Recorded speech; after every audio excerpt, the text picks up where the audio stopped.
So we're live. Hey, it's Noah Volz. You're watching DC to Be Revolution, where students are investing in the future of chiropractic. Today I have Dr. Rick Wren, and Rick Wren is a dedicated chiropractor, a lifelong student, an inspirational speaker, and a high achiever. So thanks, Dr. Wren, for being here today. Really great to have this opportunity to talk with you. I'm glad to be here. Let's hope we can make this technology work. As you know, I'm older and I don't know how to make this stuff work so good. Well, so far, so good. The first question I have for you is, what do you feel like is the biggest mistake that you made when you were first starting out in your practice as a chiropractor? And I don't know, it's kind of hard to answer because I started going to Parker seminars. I got out of chiropractic college. And so it allowed me to do a lot of things right.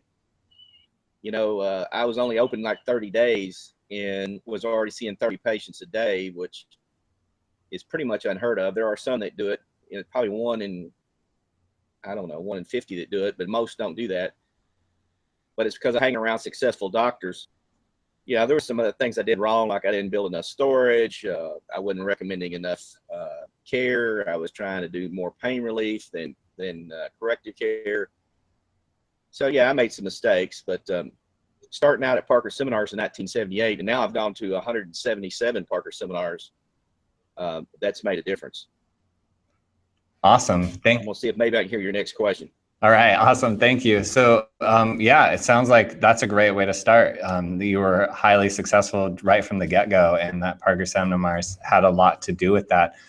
So my next question is, if you could tell us a little bit about the Society of Chiropractic Mastery that you started and how that has transformed a chiropractor that you've worked with.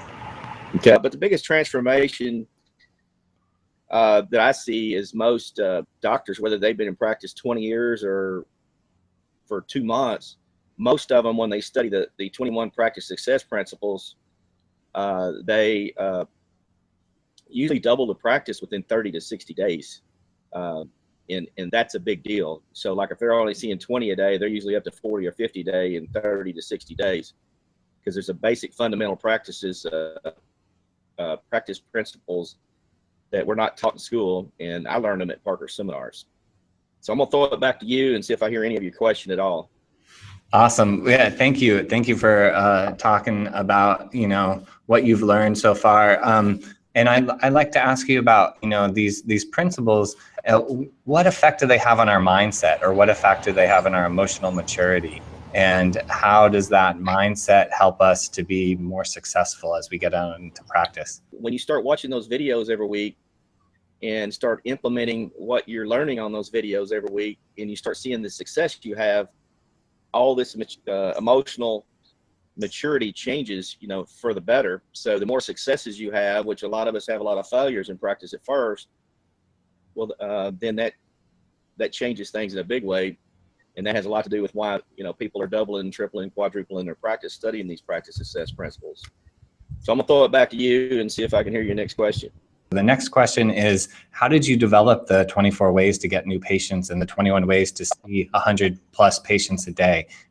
Basically, I've already been kind of talking about it.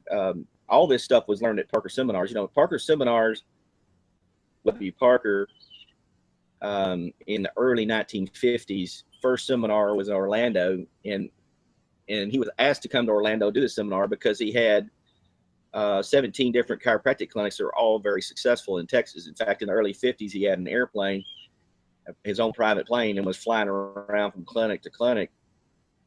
And so everybody was hearing about how this guy in the 50s was having so much success. They wanted to know seminars. And of course, now I've been over. The next one I go to in October will be my 178th Parker seminar.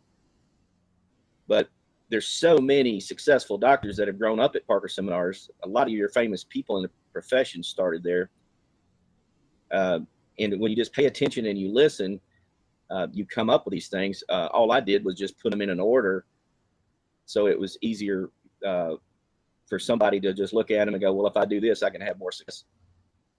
And like we said on the last question, they always work as long as you just do those. So I'm going to throw this back to you, and we'll talk about the next question. Well, perfect. I think everybody's inspired to go to Parker seminars at this point. So have these principles evolved over time, or have they stayed pretty stable since you developed them or created them?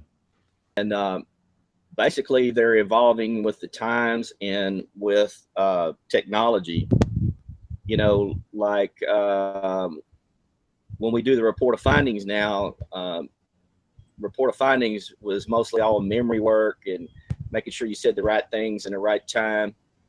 But now through the Society of Chiropractic Masters, we use PowerPoint slides. The PowerPoint slides walk and talk you through all the different phases of things you should recommend and care, so you don't ever forget anything. You know, back in the day, you know, I started, 35, 36 years ago. And back in the day, there would be something I came up with that I noticed it'd make the patient's eyes go wide and pay attention. I thought, well, this is really good. And then a year later, I realized I wasn't saying it anymore, and I had no idea when I forgot or quit using it. And so when we started implementing PowerPoint slides on our report of findings, which those are available at the Society of Chiropractic Masters when you're paying dues, there's no mistakes. And you can change the slides. I give you slides that are always successful, but if you want to personalize them or change a few points or add some points of your own, that's perfectly okay. But when you're, seeing a lot of people in a day, like I averaged over 100 a day for over 25 years, you can have a time where your brain is spinning and you'll forget some things. So PowerPoints help. Another thing that has changed is we used to always do in-house spinal care workshops every week. For the last probably almost 10 years now, we do what's called dinner work for 2 weeks.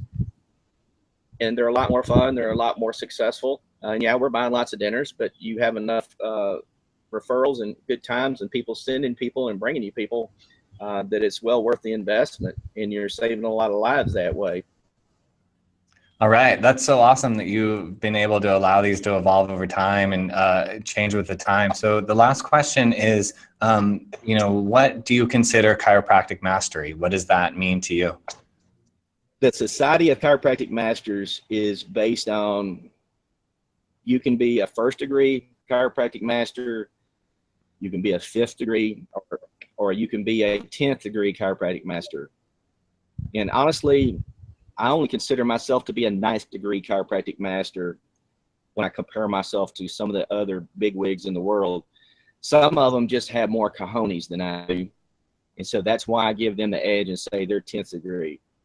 But, there's way too many chiropractors that are just sitting at home and only going to seminars once a year to renew their license. They're not doing things to improve themselves. I'll be in San Francisco this weekend. I'll be flying out Thursday to speak at the Wave. And yeah, I love speaking to people and helping them become better doctors, better masters, but I like being around other masters. 1 week ago, I was in Atlanta, Georgia at Life Vision. And there again, I was hanging around chiropractic masters. Some of them aren't as masterful as I am, but some of them are masterful in areas I'm not. I really believe that if ever chiropractic students started going to seminars like Parker seminars before they got out of school, they would be successful quicker.